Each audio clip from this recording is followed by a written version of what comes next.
লোকে নতুন এটা ভিডিঅ'লৈ স্বাগতম জনাইছোঁ। আজি মই লৈ আহিছোঁ মুৰ্গী মাংসৰ এটা সিজোৱা ৰেচিপি। মই আগতে মুৰ্গী মাংসৰ কেইবাটাও ৰেচিপি দিছোঁ সিজোৱা, কিন্তু এইটো অকণমান বেলেগ ধৰণে ৰান্ধিছোঁ, খাবলৈ বহুত সোৱাদ হৈছিলে, সেইকাৰণে আপোনালোকৰ মাজতো শ্বেয়াৰ কৰিলোঁ।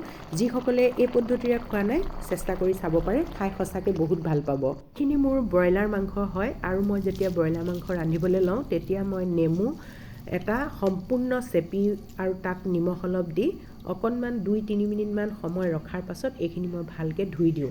তেতিয়া ইয়াৰ যিখিনি অপ্ৰয়োজনীয় বস্তু গুচি যায় বুলি ভাবোঁ, তাৰমানে সেইটো মোৰ মনৰ ধাৰণা দেই।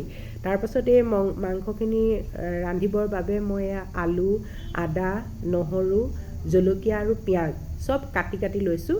আদা নহৰু থেতেলিয়াই লোৱা নাই, এই দীঘলকৈ কাটি লৈছোঁ এটা জোখত। আৰু সেয়া কণ জলকীয়া আছিলে, সেইটো খুদ জলকীয়া বুলিও কয়, সেয়াও 6-7টামান লৈ লৈছোঁ, কাৰণ ব্ৰইলাৰ যেতিয়া আমি সিজাওঁ তেতিয়া সেই সিজোৱা মাংসখিনিত জ্বলাটো বেছি হ'লে ভাল লাগে। এয়া আকৌ 4-5 খিলামান ডাঙৰ জাতৰ লাই শাক লৈছোঁ, ঠাৰিৰে সৈতে এইখিনি ধুই লৈছোঁ। এইখিনি যোগাৰ কৰি ল'লোঁ। এতিয়া কেৰাহীখনত মই ডাঙৰ চামুচেৰে এচামুচ গোটা জিৰা, ধনিয়া আৰু জালুক এইকেইটা ভাজি লৈছোঁ। ভাজি ল'লে ইয়াৰ গোন্ধটো ধুনীয়া হয় আৰু ভালদৰে পিচ খায়। তাৰপাছত সেই গৰম কেৰাহীখনতে আকৌ যিখিনি মাংস লৈছিলোঁ সেই মাংসখিনি ঢালি দিছোঁ। জুইকুৰা সেই সময়ত মই অকণমান কমাই ৰাখিছোঁ। এতিয়া হাতাখনেৰে লাহে এইখিনি ভাজি থাকিম। আৰু ব্ৰইলাৰ মাংস যেতিয়া আমি কেৰাহীত দিওঁ তেতিয়া তাৰ পৰা এক্সট্ৰা পানী অলপ ওলায়, সেই পানীখিনি মই ইয়াত শুহি যাবলৈ দিম। পানীখিনি প্ৰায় নাইকিয়া হ'বলৈ ধৰিছে, আৰু এইখিনি সময়তে মই যিখিনি পাচলি যোগাৰ কৰিছিলোঁ, এয়া নহৰু কাটি লৈছিলোঁ, পিঁয়াজ, আদা, তাৰপিছতে আলু আৰু বিলাহী এই গোটেইখিনি দি পেলাই লগতে সেই সৰু যিকেইটা জলকীয়া লৈছিলোঁ সেইকেইটাও দিছোঁ। এই জলকীয়াকেইটা কিন্তু কাটি দিয়া নাই দেই, এনেই গোটাকৈ দি দিছোঁ। যেতিয়া সিজিব ই নিজে ভাগি যাব। এইখিনি দি এতিয়া গেছটো যিহেতু কমাই থৈছোঁ, সেইকাৰণে আকৌ কম জুইত এইখিনি 4-5 মিনিটমান সময় ভাজিম। ব্ৰইলাৰ মাংসটো অলপ কোমল থাকে, ঘনেপতি যদি আমি হেতাখনেৰে লৰাই থাকোঁ তেতিয়া কোমল মাংসখিনি ভাগি যোৱাৰ সুবিধা থাকে। কিন্তু যদি আমি নেমু চেপি লওঁ বা দৈ অকণমান দি লওঁ তেতিয়া কিন্তু মাংসখিনি একেবাৰে নেভাগে, একেবাৰে টুকুৰা নিচিনা হৈ থাকে। এতিয়া মই ইয়াত যোগ কৰিলোঁ সোৱাদমতে নিমখখিনি দি আকৌ অকণমান সময় লৰাই দিলোঁ।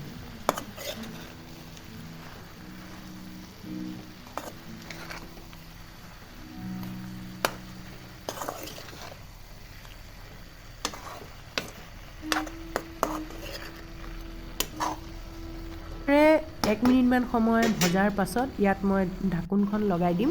কম জুইত এইখিনি যাতে অকণমান সিজি লয়। এয়া বিলাহীৰ পৰাও এটা পানী ওলায়, সেই পানীখিনিয়ে মাংসখিনি সিজোৱাত অকণমান সহায় কৰিলে। প্ৰায় আধা সিজামান হৈ গ'ল। এয়া চাওক, আলু, বিলাহী, আদা, নহৰু, পিঁয়াজ প্ৰায় গলিবলৈ লৈছে।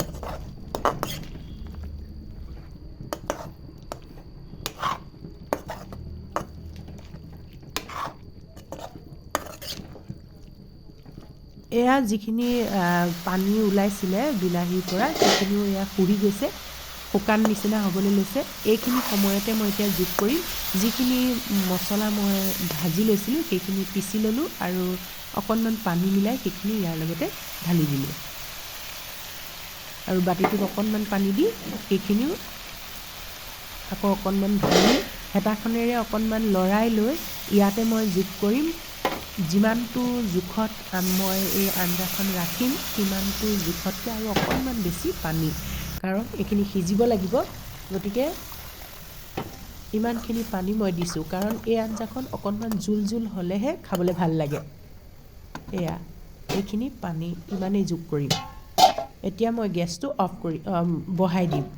এই যে লাই কিখিলা লৈছিলোঁ সেই লাই কিখিলা মাত্ৰ দুটুকুৰা কৰিছোঁ, মাজতে দুটুকুৰা কৰি এতিয়া মাংসখিনিৰ ওপৰত সেয়া অলপকৈ দি দিছোঁ। এতিয়া গেছৰ জুইকুৰা বঢ়াই দিছোঁ আৰু হেতাখনেৰে সেয়া অলপ ভৰাই দিছোঁ যিখিনি লাই শাক আছে অকণ মাজলে, কাৰণ সোনকালেই সিজিব, একদম কুমলীয়া হয় পাতখিনি। আৰু এতিয়া প্ৰায় 10 মিনিটমান সময় মই এইখিনি সিজিবলৈ দিম। এয়া চাওক ইমান ধুনীয়াকৈ উতল আহিছে আৰু যিখিনি মই ভজা মছলা দিছিলোঁ সেই মছলাৰ গোন্ধটো বিৰাট ধুনীয়া হৈছে আৰু ইমানখিনি জোখতে মই ৰাখিম। এয়া চাওক সেইফালে লাইখিনিও ধুনীয়াকৈ সিজি গ'ল। এয়া চবতকৈ মাংসতকৈও এই লাই আৰু আলুটো খাই বেছি ভাল লাগে। লাই কিখিলাৰ টেষ্টটো অপূৰ্ব হয়। আলুখিনি এয়া সিজি গ'ল। এতিয়া গেছটো কমাই লৈ ইয়াতে মই ধনিয়া পাত ছটিয়াই দিছোঁ। গেছটো অফ কৰি দিলোঁ আৰু অন্য এটা পাত্ৰলৈ এইখিনি কাঢ়ি ৰাখিম। ইমান ভাল লাগে খাই, আপোনালোকে সঁচাকৈ প্ৰত্যেকে খাব। বইল মাংস বহুত খাইছে, কিন্তু এই পদ্ধতিৰে ৰান্ধি খাওক ভজা মছলা দি। মই কৈছোঁ নহয় অপূৰ্ব। আৰু মই এনেকুৱা যদি বইল মাছ বা মাংস ৰান্ধোঁ তেতিয়াহ'লে মই সদায় ভাত আৰু এই ৰেচিপিটোৱে ৰাখোঁ। মাংস বাতিটোত কাঢ়ি ল'লোঁ আৰু লগত ল'লোঁ নেমু জলকীয়া।